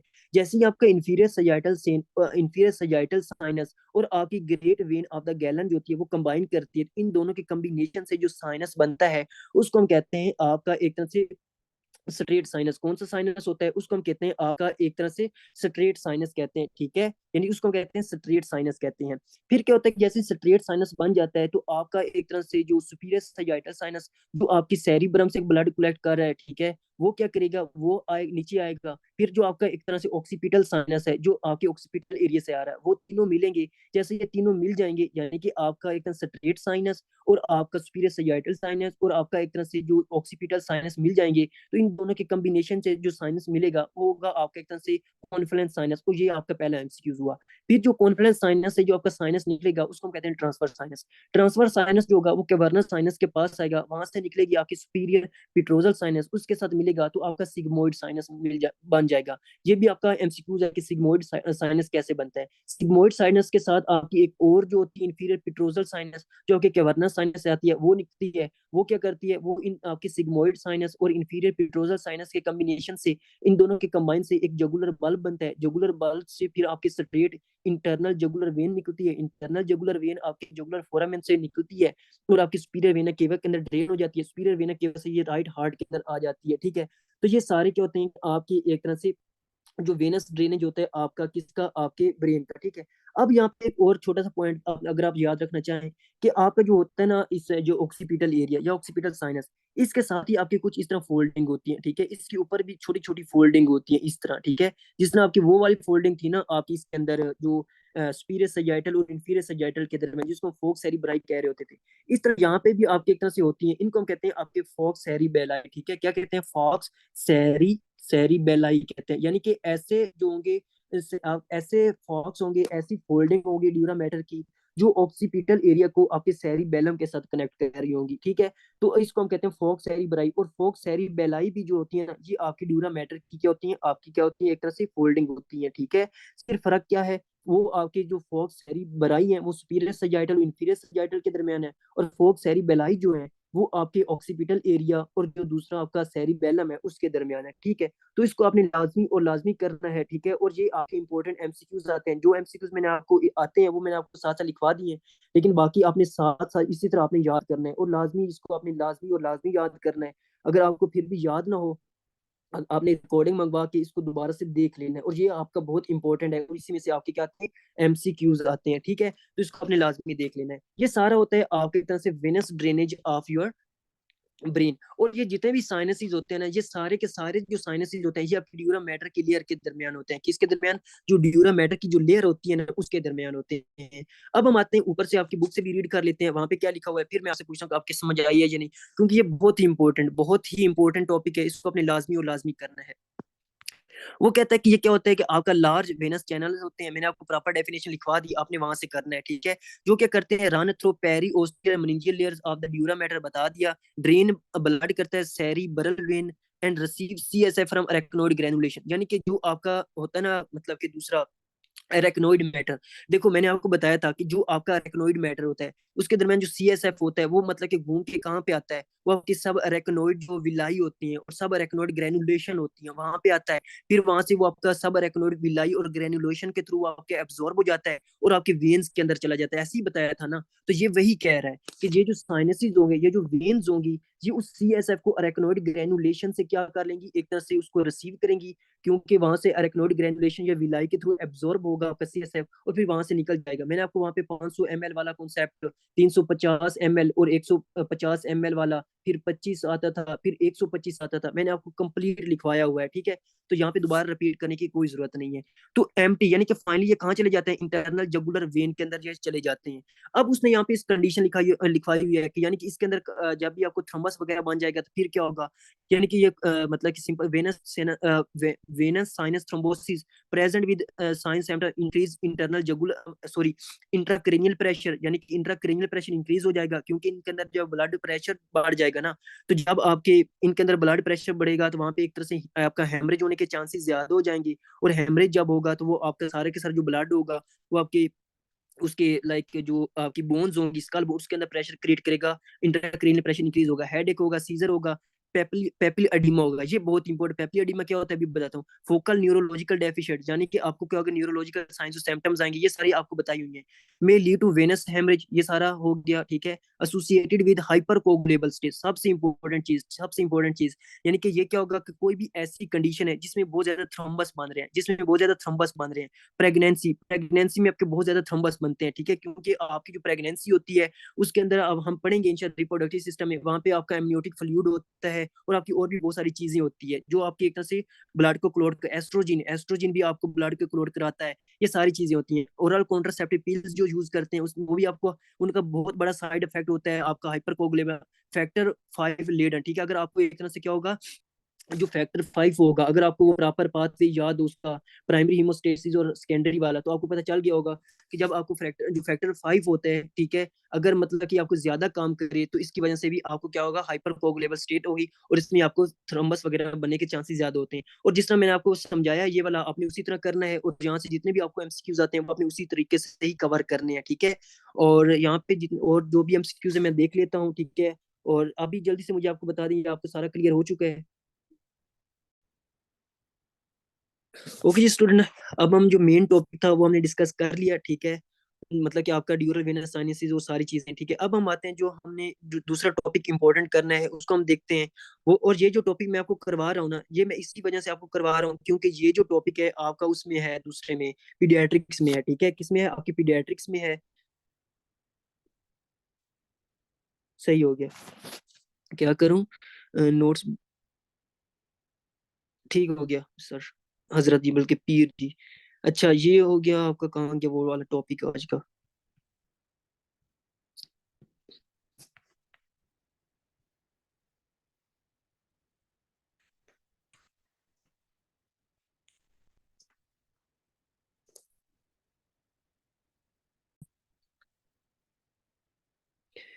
ओके जी स्टूडेंट, अब जो हम मेन इंपॉर्टेंट टॉपिक डिस्कस करेंगे जो आपके एकदम से पीडियाट्रिक्स में भी बहुत इंपॉर्टेंट है, ठीक है, इसको अपने लाजमी करना है। और मैं आपको इसी तरीके से करवाऊंगा कि आपके जो पीडियाट्रिक्स है, लाइक जो आपका क्लिनिकल एक सब्जेक्ट है पीडियाट्रिक्स, उसी तरीके से आपको करवाऊंगा और इंशाल्लाह आपको ये पढ़ के मजा आएगा, ठीक है। तो आपने इसको साथ साथ नोट्स बनाने हैं और जिस तरह अगर आपको समझना है तो आपने पूछ लेना है, ये बहुत ही इंपॉर्टेंट है। और आपने इसको लाजमी और लाजमी देखना है, इसकी सारी जो चीज़ होगी मैं आपको एक मतलब इसी के ऊपर करवा दूंगा, ठीक है। जिस टॉपिक हम डिस्कस करेंगे वो टॉपिक होगा आपका एक तरह से कौन सा, आपका एक तरह से स्टर्ज वेबर सिंड्रोम, ठीक है। क्या होगा कि आपका एक तरह से स्टर्ज वेबर सिंड्रोम होगा, स्टर्ज वेबर सिंड्रोम, ठीक है। अब हम आते हैं आपके स्टर्ज वेबर सिंड्रोम क्या है। पहली चीज जो आपने लिखनी है इसके ऊपर, क्या होगा स्टर्ज वेबर सिंड्रोम, आपने कहना है कि यार ये जो आपका एक तरह से स्टर्ज वेबर सिंड्रोम है, इसको हम जो दूसरा नाम देते हैं इसको हम कहते हैं आपका एक तरह से इंसीफेलो, ठीक है। क्या कहते हैं, इंसीफेलो, ठीक है। क्या कहते हैं, इंसीफेलो ट्राईजेमिनल, ठीक है। क्या कहते हैं, इंसेफेलो ट्राईजेमिनल इंसेफेलो ट्राइजेमिनल एंजियोमेटोसिस कहते हैं। क्या कहते हैं? एंजियोमेटोसिस। एंजियोमेटोसिस, ये बहुत ही इंपॉर्टेंट लाइन है, ठीक है। इसी के ऊपर आपकी सारी की सारी जो डिजीज है वो बेस है, ठीक है। तो आपने इसको लाजमी देखना है। यानी कि क्या है, आपके एक तरह से जो डिजीज है उसको हम कहते हैं आपकी स्टार्च वेबर सिंड्रोम। सबसे पहले आपने कहना है कि यार ये जो स्टार्च वेबर सिंड्रोम है ना, इसको हम कहते हैं आपका एक तरह इंसिफेलो ट्राइजेमिनल एंजियोमेटोसिस। अब यानी कि इंसिफेलो ट्राइजेमिनल एंजियोमेटोसिस का क्या मतलब है? देखो, इंसिफेलो का क्या मतलब हुआ? इंसिफेलो का मतलब हुआ जनाब आपका ब्रेन, ठीक है। क्या होगा कि आपका एक तरह से ब्रेन। इसका मतलब ये होगा कि जो स्टार्च वेबर सिंड्रोम है, इसके अंदर एक तो आपकी बॉडी का जो ऑर्गन या जो पार्ट इन्वॉल्व होगा वो होगा आपका ब्रेन। लेकिन आपके ब्रेन का भी कौन सा पार्ट, ठीक है, आपके एक तरह से जो ब्रेन होगा इसका भी कौन सा पार्ट, तो आपने कहा कि जो ब्रेन का जो पार्ट इन्वॉल्व होगा वो होंगे आपकी लेप्टोमनिंजीज। कौन होंगे? आप लेप्टोमनिंजीज इन्वॉल्व होंगे, ठीक है। अब लेप्टोमनिंजीज क्या है मुझे बताने की कोई जरूरत नहीं, आपको अच्छी तरह आता है, ठीक है। पैड के नाम से निमोनिक याद करें, तो अंदर वाली दोनों होती थी उनको हम क्या कहते थे? लेप्टोमनिंजीज कहते थे, जो आपका एक तरह से पाया मैटर और एरेक्नोइड मैटर होता था, ठीक है। इंसिफेलो ट्राइजेमिनल एंजियोमेटोसिस का क्या मतलब हुआ? पहला आपने याद रखना है कि जो आपका स्टार्च वेबर सिंड्रोम है, इसके अंदर आपकी बॉडी का जो पहला ऑर्गन इन्वॉल्व होगा होगा आपका ब्रेन। और ब्रेन का भी कौन सा स्पेसिफिक पार्ट इन्वॉल्व होगा? आपने कहना है लेप्टोमनिंजीज इन्वॉल्व होंगी, ठीक है। दूसरा जो होता है आपने कहना है कि ट्राइजेमिनल, ठीक है। यानी कि ट्राइजेमिनल का क्या मतलब है?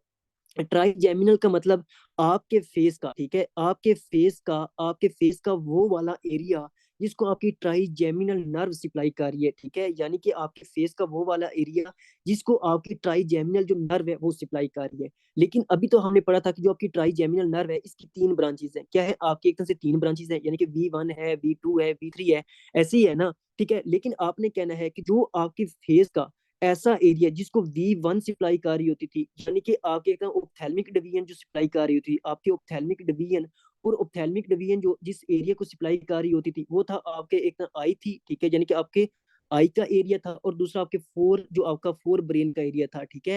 यानी कि जो आपका माथे वाला सारा एरिया था, जो आपकी आई के थोड़ा सा ऊपर वाला एरिया था, उसको सप्लाई कर रही थी, ऐसा ही है ना। यानी कि आपने कहना है कि ट्राइजेमिनल का क्या मतलब होगा कि स्टार्च वेबर सिंड्रोम में आपके फेस का वो वाला एरिया इन्वॉल्व होगा इस डिजीज में, जिसको जिस जिस फेस के पार्ट को आपकी ट्राइजेमिनल नर्व सप्लाई कर रही होगी। लेकिन ट्राइजेमिनल नर्व की तीन ब्रांचेस हैं। V1, यानी कि V1 जो होती है वो आपके आई को और फोर ब्रेन को सप्लाई, यानी कि फोर ब्रेन का जो सामने वाला एरिया, यानी कि जो आपके माथे वाला एरिया है उसको सप्लाई कर रही होती है। और दूसरा V2 जो होती है, V2 जो होती है आपकी मैक्सिलरी डिवीजन होती है। क्या होती है? मैक्सिलरी डिवीजन होती है। और ये आपकी चीक्स को, यानी कि जो आपके मैक्सिला एरिया होता है, यानी कि आपकी चीक्स वगैरह होती है, उसको सप्लाई कर रही होती है, ठीक है। लेकिन आपका ये जो आपकी डिजीज है स्टार्च वेबर सिंड्रोम, इसमें आपका V3 जो है वो इन्वॉल्व नहीं होता। यानी कि इसके अंदर जो आपके एक तरह से मैंडिबुलर मतलब कि डिवीजन है, या मैंडिबुलर एरिया है ना, जो आपका मैंडिबुलर एरिया है वो इन्वॉल्व नहीं होता, ठीक है। यानी कि आपने कहना है कि जो आपका स्टार्च वेबर सिंड्रोम है इसमें आपके फेस का वो एरिया इन्वॉल्व होगा जिसको आपकी V1, यानी कि V1 नर्व सप्लाई कर रही है। यानी कि आपका कौन सा एरिया? आपके आई का एरिया और आपका फोर ब्रेन का जो एरिया वो एक तो इन्वॉल्व होगा। दूसरा आपका जो एक तरह चीक्स वाला एरिया, यानी कि आपका एक तरह मैक्सिलरी एरिया है वो इन्वॉल्व होगा। आपका मैंडिबुलर एरिया इन्वॉल्व नहीं होगा, ठीक है। आपको यहाँ तक पता होना चाहिए कि इसमें जो होती है ना आपके स्टार्च वेबर सिंड्रोम, आपके दो मेन बॉडी के पार्ट्स इन्वॉल्व होते हैं, ब्रेन, और ब्रेन का भी कौन सा पार्ट आपको पता होना चाहिए, फेस, और फेस के कौन कौन से स्पेसिफिक पार्ट्स इन्वॉल्व होते हैं वो भी आपको पता होने चाहिए अच्छी तरह। अब एंजियोमेटोसिस, एंजियोमेटोसिस का क्या मतलब होता है? एंजियोमेटोसिस का मतलब होता है कि एबनॉर्मल वस्कुलर माल फॉर्मेशन। क्या होता है कि आपका एक तरह से एबनॉर्मल, ठीक है, एबनॉर्मल एबनॉर्मल वस्कुलर, ठीक है, एबनॉर्मल वस्कुलर माल फॉर्मेशन, ठीक है। यानी कि एबनॉर्मली क्या होगा कि आपकी वेसल्स की फॉर्मेशन होगी। एबनॉर्मली आपकी ब्रेन, एबनॉर्मली क्या होगा कि आपका जो ब्रेन होगा और जो आपका एक तरह से होगा फेस होगा, ठीक है। यहाँ पे क्या बनेगी? एबनॉर्मली वेसल्स बनेगी। जब एबनॉर्मली वेसल बनेगी तो इनमें क्या होंगे कि बिनाइन कैंसर के चांसेस ज्यादा हो जाएंगे। क्या होंगे कि आपके एक तरह से जो बिनाइन कैंसर होते हैं उन बिनाइन कैंसर के चांसेस जो होंगे वो बहुत ही ज्यादा हो जाएंगे, ठीक है। आपने स्टेप बाय स्टेप इनको समझना है कि क्या होगा। आपने सिंपली समझना है कि स्टार्च वेबर सिंड्रोम एक ऐसी डिजीज है जिसमें आपके लेप्टोमेनिंजेस और आपकी आई, फोर ब्रेन और आपकी जो मैक्सिलरी एरिया है वहां पे क्या होता है कि आपकी बहुत ज्यादा छोटी छोटी ब्लड वेसल्स बनती हैं। जब वो आपकी एबनॉर्मल छोटी छोटी ब्लड वेसल्स बनती हैं तो उनमें बिनाइन कैंसर के चांसेस बहुत ज्यादा हो जाते हैं। इसी वजह से इसको क्या कहते हैं, एंजियोमेटोसिस कहते हैं। अब आई होप सो कि आपको यहाँ तक जो है वो समझ आ चुकी होगी। अब हम आते हैं इसकी इटियोलॉजी के ऊपर कि आपकी इटियोलॉजी क्या है, यानी कि ये क्यों होती है। आपको यदि आपका आपका छठा वीक होता है, वीक आपका छठा वीक होता है ऑफ स्टेशन, ठीक है। यानी कि जब प्रेगनेंसी होती है, जब प्रेगनेंसी होती है और बच्चा जो होता है वो माँ के पेट के अंदर होता है, होती है, ठीक है। कि सिक्स वीक उसकी वीक मतलब कि वो 6 आपके सॉरी जो आती है, होता है आप जो खास एरिया जो एक तरह से बनता है वो होता है आपका एक तरह से सिफेलिक एरिया, ठीक है। यानी कि जो एरिया आपका बनता है वो होता है आपका एक तरह सिफेलिक एरिया बनता है। कौन सा, आपका एक तरह से सिफेलिक एरिया बनता है, ठीक है। सिफेलिक एरिया से क्या मुराद, यानी कि आपका ब्रेन बनता है, ठीक है। क्या बनता है, आपका ब्रेन बनता है और आपका जो फेस होता है, यानी कि कह लें कि जो आपका एक पूरा स्कल होता है, आपका फेस होगा, आपका हेड होगा, वो बनता है। आपने यहाँ से समझना है कि होता कुछ यूं है, 6 वीक ऑफ गेस्टेशन वहाँ पे सिफेलिक एरिया की डेवलपमेंट होती है। यानी कि जो आपका एक तरह से सिफेलिक होती है, यानी कि आपका फेस और ब्रेन है उस में होती है। अब जब आपकी सिफेलिक पोर्शन, जो सिफेलिक एरिया की डेवलपमेंट होती है, तो अब इसका मतलब ये हुआ, अब इसका मतलब ये हुआ कि वॉइस नहीं आ रही। हेलो हेलो, सबको वॉइस नहीं आ रही।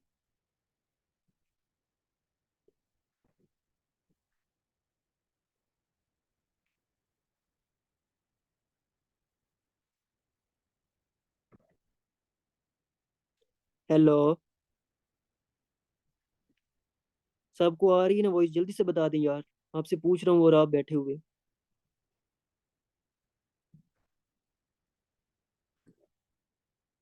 सही है। तो अब हम आते हैं, यानी कि आपका क्या होगा कि जो आपका सिफेलिक एरिया जब बनता है, ठीक है, जब आपका सिफेलिक एरिया बनता है ना, तो क्या होता है कि इसको मतलब कि इसकी तरफ ज्यादा से ज्यादा ब्लड सप्लाई जानी चाहिए। यानी कि इसकी तरफ अब क्या होनी चाहिए, ज्यादा से ज्यादा ब्लड सप्लाई जानी चाहिए। ऐसे ही है ना, जो आपका सिफेलिक एरिया है जब आपके 6 वीक ऑफ गेस्टेशन पे बनता है, तो इसको बनने के लिए, यानी कि इस एरिया को बनने के लिए ज्यादा से ज्यादा ब्लड सप्लाई चाहिए। ऐसे ही है ना, इसको ज्यादा से ज्यादा ब्लड सप्लाई चाहिए। एक बात, इसको ज्यादा से ज्यादा न्यूट्रिएंट्स चाहिए। दूसरी बात, ऐसे ही है ना, अगर वो एरिया बन रहा है यार, उसको ज्यादा से ज्यादा बनने के लिए ब्लड सप्लाई भी चाहिए, उसको न्यूट्रिएंट्स भी चाहिए, उसको ऑक्सीजन भी चाहिए। ऐसे ही है ना, उसको ऑक्सीजन चाहिए, उसको न्यूट्रिएंट चाहिए, उसको ब्लड सप्लाई चाहिए। अब क्या होता है कि वीक 6 के ऊपर जो होता है ना, हमारा एक खास आपका सब जीन अपीयर होता है, और उस जीन को हम कहते हैं, जो खास जीन अपीयर होता है उसको हम कहते हैं आपका एक तरह से GNAQ, मतलब कि जो जीन होता है उसको हम कहते हैं GNAQ जीन, ठीक है। कौन सा जीन होता है, GNAQ जीन। अब ये जो जीन होता है, इस जीन का क्या काम है, ये जो जीन होता है इसका काम ये होता है कि ये छोटी छोटी ब्लड वेसल बनाता है, टाइनी वस्कुलर नेटवर्क बनाता है, ठीक है। क्या बनाता है, टाइनी वस्कुलर नेटवर्क। यानी कि ये क्या करता है आपके सिफेलिक एरिया के ऊपर, ठीक है। यानी कि आपके सिफेलिक एरिया के ऊपर क्या करता है, बहुत ज्यादा छोटी छोटी ब्लड वेसल्स का क्या बना देता है, एक नेटवर्क, एक जाल बना देता है, ठीक है। जब आपकी सिफेलिक एरिया पे ज्यादा से ज्यादा ब्लड वेसल बन जाएंगी, तो इसका मतलब ये होगा कि आपके सिफेलिक एरिया को ज्यादा से ज्यादा ब्लड सप्लाई मिलेगी, ज्यादा से ज्यादा न्यूट्रिएंट्स मिलेंगे, ज्यादा से ऑक्सीजन मिलेगी। ऐसा ही है ना, ठीक है। तो ये आपने समझना कि इस मतलब कि ये नॉर्मली आपका GNAQ जीन जो होता है, ये 6 वीक ऑफ गेस्टेशन के ऊपर अपीयर होता है, ताकि सिफेलिक एरिया को ज्यादा से ज्यादा जो चीजें हैं वो प्रोवाइड की जा सके। ये ज्यादा से ज्यादा टाइनी वस्कुलर नेटवर्क बनाता है। फिर क्या होता है कि जैसे ही 9th वीक ऑफ गेस्टेशन आ जाती है, ठीक है, क्या होता है कि जैसे ही आपका एक तरह से 9th वीक, ठीक है, क्या होता है कि आपका 9th वीक ऑफ गेस्टेशन आ जाते हैं, 9th वीक ऑफ गेस्टेशन, ठीक है। यानी कि जैसे ही जो बच्चे की उम्र होती है वो तकरीबन 9 वीक हो जाती है, तो फिर क्या होता है, फिर जो ये होता है कि जो आपका GNAQ जीन होता है ना, जो आपका GNAQ जीन होता है, ये आपका एक तरह से इनएक्टिवेट हो जाता है। क्या होता है, ये आपका एक तरह से इनएक्टिवेट हो जाता है। क्यों, क्योंकि अब आपका जो सिफेलिक एरिया होता है वो प्रॉपर डिवेल्प हो चुका होता है, ठीक है। क्योंकि आपका जो एरिया होता है वो 9th वीक का गेस्टेशन तकरीबन प्रॉपर डिवेल्प हो चुका होता है। तो ये जो GNAQ ये आपका एक तरह से इनएक्टिवेट हो जाता है, ठीक है। जब ये इनएक्टिवेट होगा तो इसका मतलब ये होगा कि जो बहुत ज्यादा छोटी छोटी ब्लड वेसल्स बनेगी वो आपके एक तरह रीग्रेस हो जाएंगी, ठीक है, रीग्रेस हो जाएंगी।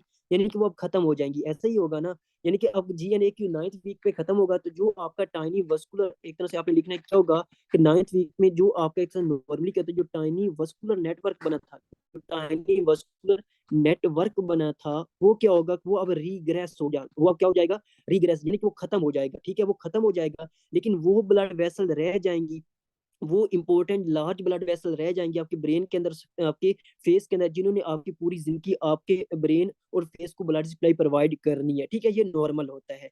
लेकिन जो आपका स्टार्ज वेबर सिंड्रोम होता है ना, स्टार्ज वेबर सिंड्रोम में क्या होता है कि 9th वीक के ऊपर जो आपका GNAQ जीन होता है ना, GNAQ जीन जो होता है, इसकी क्या होती है, इसकी एक तरह से म्यूटेशन हो जाती है। क्या होती है कि जनाब, यहाँ पे मैं लिखता हूँ कि इसकी एक तरह से जो GNAQ जीन होता है, इसकी एक तरह से फंक्शनल म्यूटेशन हो जाती है। हो जाती है कि आपकी एक तरह से फंक्शनल म्यूटेशन हो जाती है। फंक्शनल म्यूटेशन किसकी होती है? आपके GNAQ जीन।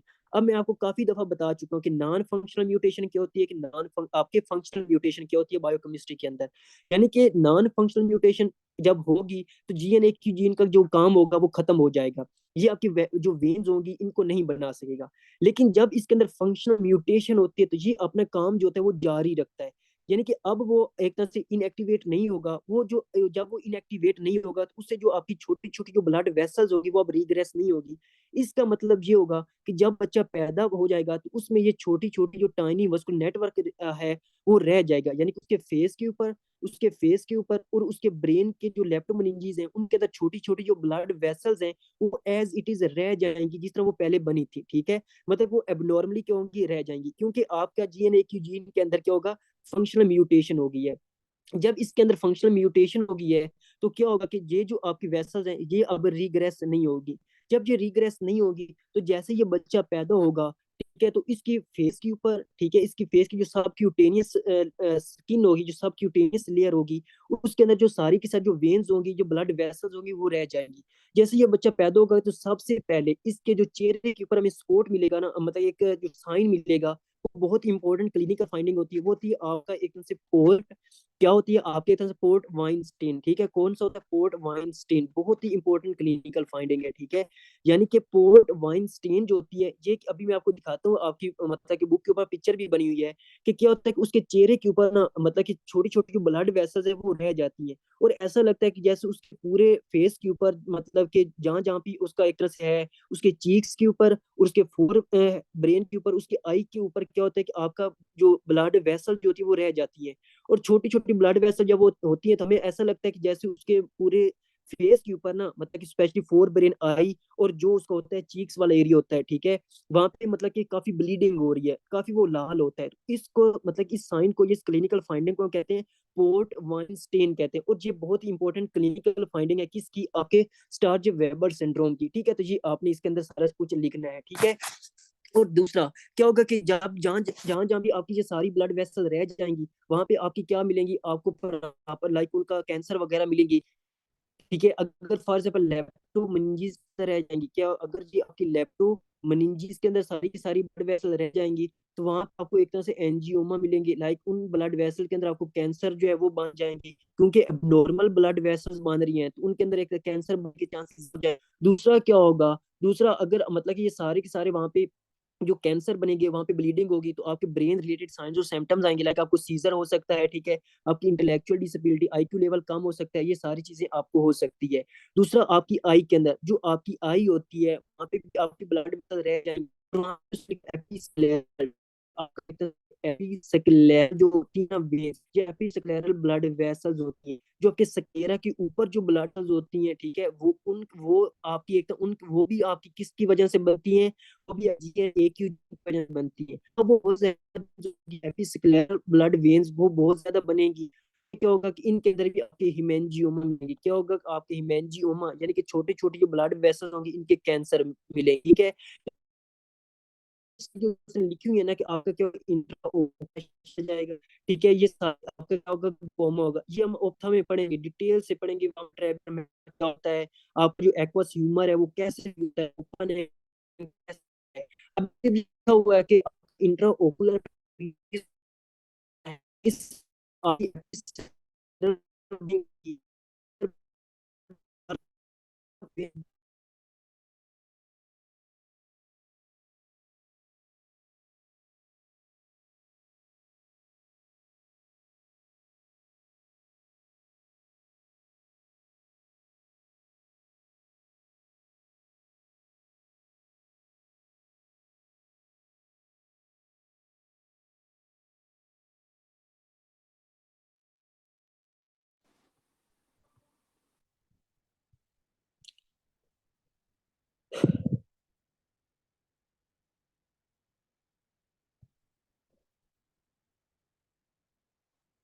अब सही है?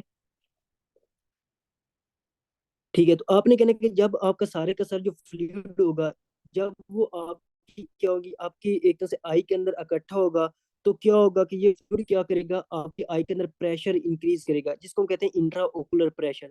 नॉर्मल प्रेशर इंशाल्लाह हम वहाँ पे डिस्कस करेंगे, आपका एक तरह से 10 से लेकर 21 मिलीमीटर मरकरी होता है। इससे जब ज्यादा हो जाता है, इसको हम कहते हैं इंट्रा ओकुलर प्रेशर ज्यादा हो जाता है, इसको हम पढ़ेंगे उधर, ठीक है? तो आपने परेशान नहीं होना। तो उसमें क्या होता है कि आपका इंट्रा ओकुलर प्रेशर इंक्रीज हो जाता है। जब आपका इंट्रा ओकुलर प्रेशर इंक्रीज होता है, स्क्रीन शो हो रही है यार।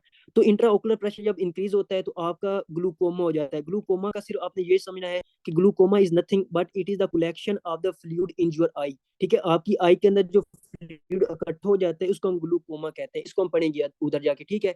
तो ये सारी मतलब कि क्लिनिकल फाइंडिंग्स होती हैं आपकी इसके अंदर, हम अब पढ़ेंगे। मैं आपको बुक से भी रीडिंग करवा दूंगा, आपने सिर्फ ये समझना है, ठीक है? तो ये सारी चीजें होती हैं आपके किसके अंदर, आपके एक तरह से स्टार्च वेबर सिंड्रोम के अंदर।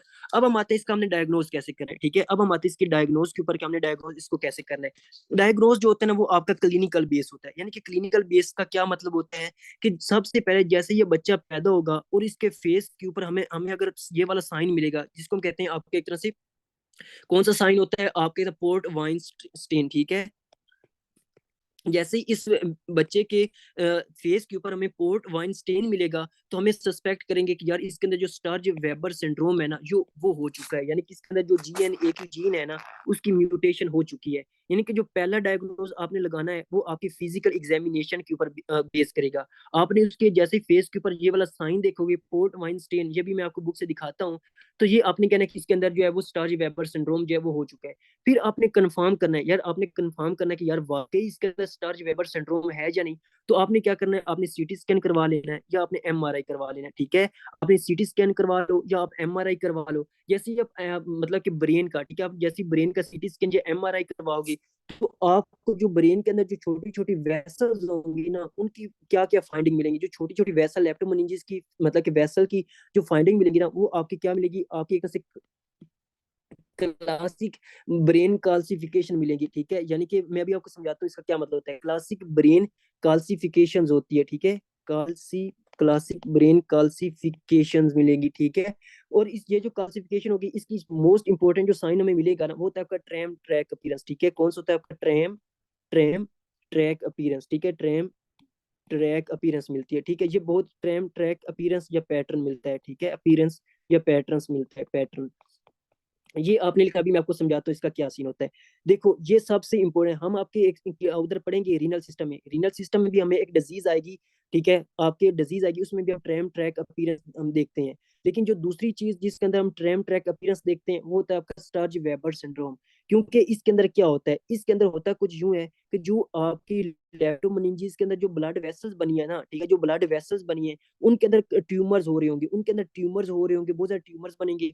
और इनके अंदर जो कैल्शियम होगा, वो कैल्शियम डिपोजिट हो जाएगा। क्या होगा कि आपका जो कैल्शियम होगा, वो डिपोजिट होगा। जब ये कैल्शियम डिपोजिट होगा, इसके अंदर जब ट्यूमर बन रहे हैं, कैल्शियम डिपोजिट हो रहा है, तो इन ब्लड वेसल की जो अपीयरेंस होगी ना, वो इस तरह होगी जैसे आपकी रेल गाड़ी की जो पटड़ी होती है ना, उस तरह, ठीक है? उस तरह हो जाएगी, इस तरह मतलब कि इस तरह इनकी अपीयरेंस होगी, आपको इस तरह मिलेगी, ठीक है? यानी कि एमआरआई और सीटी स्कैन के ऊपर इस तरह आपको ये सारी चीजें मिलेंगी, ठीक है? अगर आप पहला जो साइन देखोगे, वो आपने सस्पेक्ट करना है पोर्ट वाइन स्टेन के ऊपर। फिर आपने कंफर्म करना है, आपका ब्रेन का एमआरआई सीटी स्कैन करवा लो, तो आपको जो ब्रेन होगी उनकी आपको क्लासिफिकेशन मिलेगी, और आपको खास किस्म का पैटर्न मिलेगा, जिसको हम कहते हैं टाइम ट्रैक पैटर्न। और ये बहुत इंपॉर्टेंट फाइंडिंग होगी, ठीक है? तो आपने इस तरह आपको प्रॉपर जो है वो डायग्नोज करना है।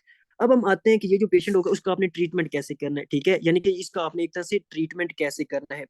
देखो, ट्रीटमेंट वही है कि आपका एक तरह से ये क्या है कि आपका जेनेटिक कंडीशन है, और जेनेटिक कंडीशन का हम बायोकेम के अंदर कितनी दफा पढ़ चुके हैं कि प्रॉपर जो होता है वो क्योरेबल नहीं होती। यानी कि उसका मतलब कि प्रॉपर हम उसको क्योर नहीं कर सकते। अलबत्ता सिम्टोमेटिक ट्रीटमेंट हमारे पास मौजूद है, ठीक है? और सिम्टोमेटिक ट्रीटमेंट्स के लिए हम क्या करते हैं, अगर उसके सीजर आ रहे हैं, तो बच्चे का एंटी सीजर ड्रग दे दो, ठीक है? हम पढ़ चुके हैं एंटी सीजर ड्रग कौन कौन सी होती है। हम उसके अंदर एंटी सीजर ड्रग दे सकते हैं, ठीक है? या फिर अगर जो है वो बहुत ज्यादा उसके अंदर ब्लड वेसल्स हैं और बहुत ज्यादा मसला क्रिएट कर रही हैं, ठीक है, तो हमने क्या करना है, हमने उसकी सर्जरी करनी है। और सर्जरी करके हमने क्या करना होता है, हेमिस्फीरेक्टोमी करनी होती है, ठीक है? हेमिस्फीरेक्टोमी। हेमिस्फीरेक्टोमी क्या होती है? हेमिस्फीरेक्टोमी में क्या होता है कि हम जो आपकी ब्रेन का एक हाफ होता है ना, उसको उड़ा देते हैं, उसको सर्जरी करके खत्म कर देते हैं, ठीक है, जहां जहां भी आपकी वेसल्स होती हैं।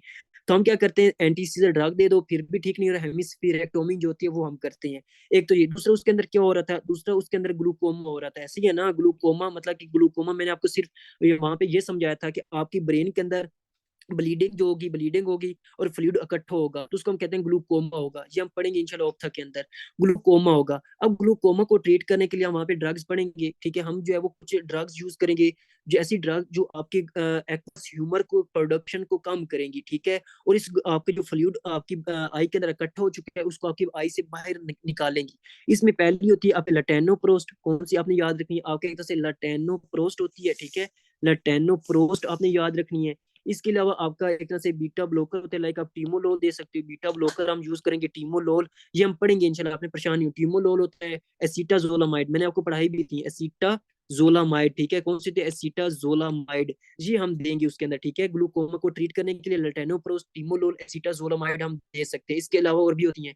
अगर फिर भी ठीक ना हो तो फिर हमने सर्जरी करनी होती है, और जो सर्जरी हम इस केस में करेंगे वो होती है ट्रेबिकुलेक्टोमी, ठीक है। कौन सी होती है? ट्रेबिकुलो, ठीक है, बिकुल लेक्टोमी, ठीक है। ट्रेबिकुल लेक्टोमी करते हैं, ठीक है, यानी कि लेक्टोमी, ठीक है, ट्रेबिकुल लेक्टोमी। यानी कि हम क्या करते हैं, जो आपका ट्रेबिकुलर मेश वर्क है, ट्रेबिकुल लेक्टोमी करते हैं। ट्रेबिकुलर मेश वर्क जो होता है ना, ठीक है, ये हम पढ़ेंगे ट्रेबिकुलर मेश वर्क क्या होता है। सिर्फ आपने याद रखें, ट्रेबिकुलर जो मेश वर्क होता है उसको हम क्या कर देंगे, उसको हम उड़ा देंगे, ठीक है। ये आपकी आई के अंदर एक छोटी सी जाली होती है, जिससे आपका जो आपका फ्लूइड होता है, एक्वस ह्यूमर होता है ना, उसके उसने एब्जॉर्ब होके एपिस्क्लेरल वेन के अंदर जाना होता है। फिर एपिस्क्लेरल वेन से क्या कहाँ चला जाता है? आपके सिस्टेमिक वेन्स के अंदर, सिस्टेमिक वेन्स के थ्रू आपकी बॉडी से एक्सक्रीट हो जाता है। सिर्फ आपने याद रखना है कि हम जो आपका ट्रेबिकुलर मैश वर्क होगा, जो छोटी छोटी आपकी जाली होगी आपकी आई के, उसको मतलब कि खत्म कर देंगे, ताकि वहां से जो आपका ग्लूकोमा है वो इजी निकल कर आपकी एपिस्क्लेरल वेन में चला जाए, फिर वहां से आपके वेनस ब्लड के अंदर चली जाए, ठीक है। हम पढ़ेंगे ये ट्राइबेकुलर मैश वर्क, ये सारा कुछ, आपने परेशान नहीं होना, ठीक है। तो ये होता है आपका आपका क्या होता है, स्टार्ज वेबर सिंड्रोम। अब हम जल्दी से इसको ऊपर से पढ़ते हैं, फिर मैं आपसे पूछता हूँ कि आपको समझ आई है या नहीं आई। अच्छा, स्टर्ज वेबर सिंड्रोम, ठीक है। तो आपने जो सबसे पहले पॉइंट्स आपने क्लियर करना है वो होगा आपका इंसिफेलो ट्राइजेमिनल एंजियोमा एंजियोमेटोसिस। इंसिफेलो ट्राइजेमिनल आपका क्या होता है कि आपके एक तरह से एंजियोमेटोसिस होता है, इसको आपने क्लियर करना है।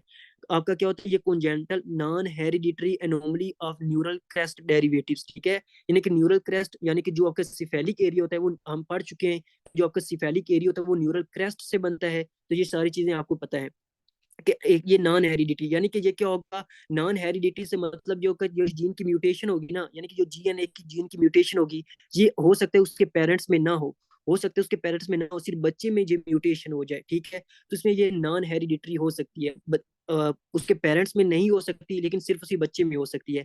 सोमैटिक मोजेकिज्म ऑफ एक्टिवेटिंग, यानी कि इसमें एक्टिवेटिंग म्यूटेशन, यानी कि फंक्शनल म्यूटेशन होगी, वन कॉपी ऑफ जीएनएक्यू जीन, ठीक है। इसका मैं सारा आपको मैकेनिज्म समझा चुका हूँ। क्या होगा कि capillary vascular malformation, port Weinstein, सबसे इंपॉर्टेंट जिस चीज को आपने नहीं भूलना वो होता है आपका पोर्ट वाइनस्टीन होता है। पोर्ट वाइनस्टीन ये होता है, ये देखिए उसने यहाँ पे दिखाया भी हुआ है कि ये सारा जो एरिया होता है ना, इसके अंदर ये पोर्ट वाइनस्टीन उसने बताया हुआ, ठीक है। यानी कि ये उस देखें, यहाँ पे आप देख सकते हैं कि इसमें क्या होता है कि जो उसका लाइक जो उसका एक तरह से मैंडिबुलर एरिया, ठीक है, जो उसका मैंडिबुलर एरिया है, मैंडिबुलर एरिया ठीक है, उसके अंदर कोई भी मसला नहीं है। लेकिन उसका जो फोर हेड है, ठीक है, उसके फोर हेड और उसकी आई और उसकी जो चीक्स हैं, ठीक है, उसके ऊपर जो एक तरह से मैक्सिलरी एरिया है, वहां पे क्या है कि आपके एक जो है वो एक तरह से जो मार्क बन चुका है, जिसको हम पोर्ट वाइन स्टेन कहते हैं, ठीक है। तो ये आप देख सकते हैं यहाँ पे, इसलिए मैंने वहां पे आपको इसलिए मतलब कि मैं आपको बार बार कह रहा था कि आपका मैंडिबुलर एरिया जो होगा वो इन्वॉल्व नहीं होगा, ठीक है। फिर आपने कहना है कि इसमें क्या होगा कि non new plastic birth mark, यानी कि इसमें बर्थ मार्क बनेंगे, जैसे वो पैदा होगा एक जो इंपॉर्टेंट बर्थ मार्क बन जाएगा इसके अंदर। और इसमें क्या क्रेनियल नर्व नंबर 1 और 2 जो होंगी, ठीक है, उसकी डिस्ट्रीब्यूशन के ऊपर, ठीक है, आपका V3 के ऊपर नहीं होती, मैं आपको समझा चुका हूँ। इप्सिलेटरल लेप्टोमनी, यानी कि आपकी एक ही साइड की क्या होगी कि लेप्टोमनिंजियल एंजियोमा होगा, उनके अंदर कैंसर बनेंगे, कैल्सिफिकेशन हो जाएंगी, ठीक है, सीजर आएंगे, एपिलेप्सी होगी, ठीक है, इंटेलेक्चुअल डिसेबिलिटी होगी, एपिस्क्लेरल आपे हिमेंजियोमा होगा, इंट्राओकुलर प्रेशर इंक्रीज होगा, ग्लूकोमा हो जाएगा, ठीक है। और दूसरा ये जो इप्सिलेटर भी हो सकता है, ठीक है, आपका बाईलेटर, यानी कि यूनिलेटरल भी हो सकता है, बाईलेटरल भी हो सकता है, ठीक है। तो इसमें लिखो इप्सिलेटर, यानी कि उसी साइड को होगा ये इप्सिलेटरल। और आपका दूसरा जो एरिया होता है जिसको आपने ने सिर्फ ये समझना है कि आपका यूनिलेटरल भी हो सकता है और आपका बाईलेटरल भी हो सकता है, ठीक है। तो ये सारी चीजें होगी, ठीक है। और यहाँ पे जो मैंने आपको डायग्नोज बताया था, डायग्नोज आपने देख लेना है, फिर जो ट्रीटमेंट है वो भी आपने देख लेना है, लाजमी इसको करना, ये बहुत ही इंपॉर्टेंट है, ये आपके पीडियाट्रिक्स में आता है, इसको आपने लाजमी करना है। अब मुझे जल्दी से बताएं, आपको समझ आ चुकी है?